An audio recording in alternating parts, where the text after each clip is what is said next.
নমস্কার বন্ধুরা, সনাতনী শ্রাবন্তী চ্যানেলের আরও একটি নতুন ভিডিওতে সকলকে জানাই স্বাগত।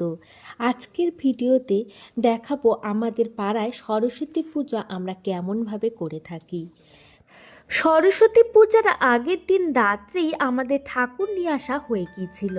তারপর ওই রাত্রেই দাদা বোনেরা সবাই মিলে মণ্ডপ সাজানোর কাজে লেগে পড়েছিল। আমাদের বাড়ির পাশে এক বোন সেই মণ্ডপের চারিদিকটা সাজিয়েছিল। সে এই ধরনের কাজ খুব সুন্দরভাবেই করতে পারে। তারপর সবাই মিলে আনন্দের সাথে সারা রাত জেগে মণ্ডপ সাজিয়েছিল।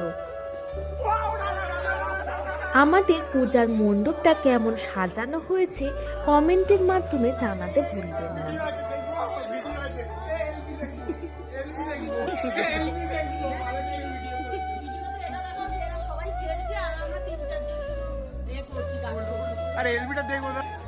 পূজার দিন সকালে আমাদের ঠাকুরমশাই এসেছিলেন সকাল 10:30 নাগাদ। তারপর সবাই মিলে আমরা অঞ্জলি দিলাম।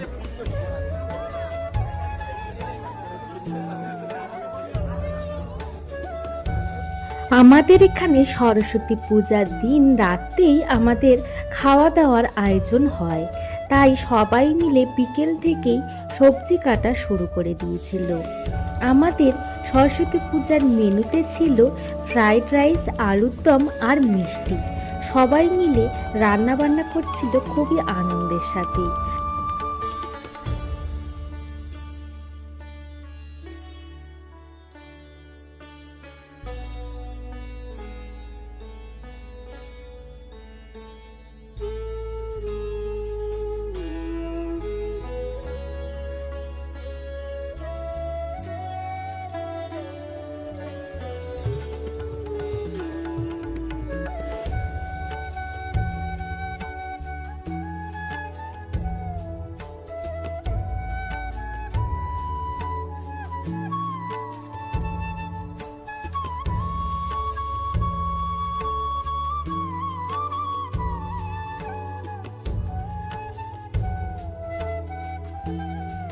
রান্নার আয়োজন হতে না হতেই আমাদের ঠাকুরমশাই চলে এসেছিল সন্ধ্যাবেলায়।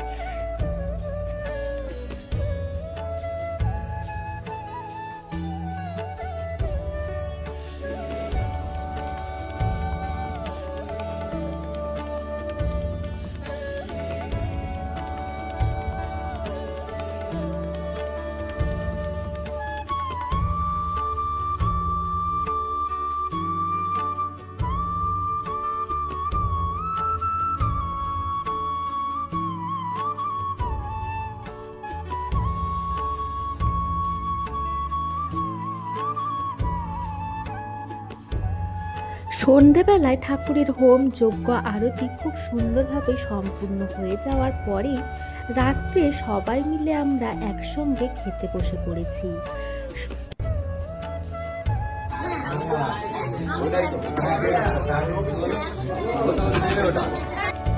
এরপর আসি সরস্বতী পূজার পরের দিন সকালে, শীতল ষষ্ঠীর দিন। মা কাকিমারা সবাই মিলে পূজা দিতে বসে গিয়েছিল। আমাদের ঠাকুরমশাই এসেছিলেন সকাল 9:30টার সময়।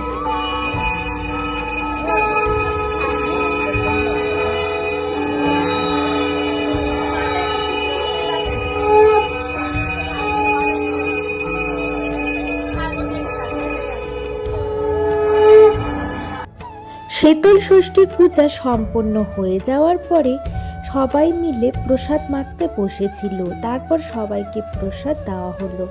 আমার আজকের ভিডিওটি এই পর্যন্তই রাখলাম। আজকের ভিডিওটি যদি ভালো লেগে থাকে তাহলে অবশ্যই লাইক, কমেন্ট, শেয়ার এবং চ্যানেলটিকে সাবস্ক্রাইব করতে ভুলবেন না।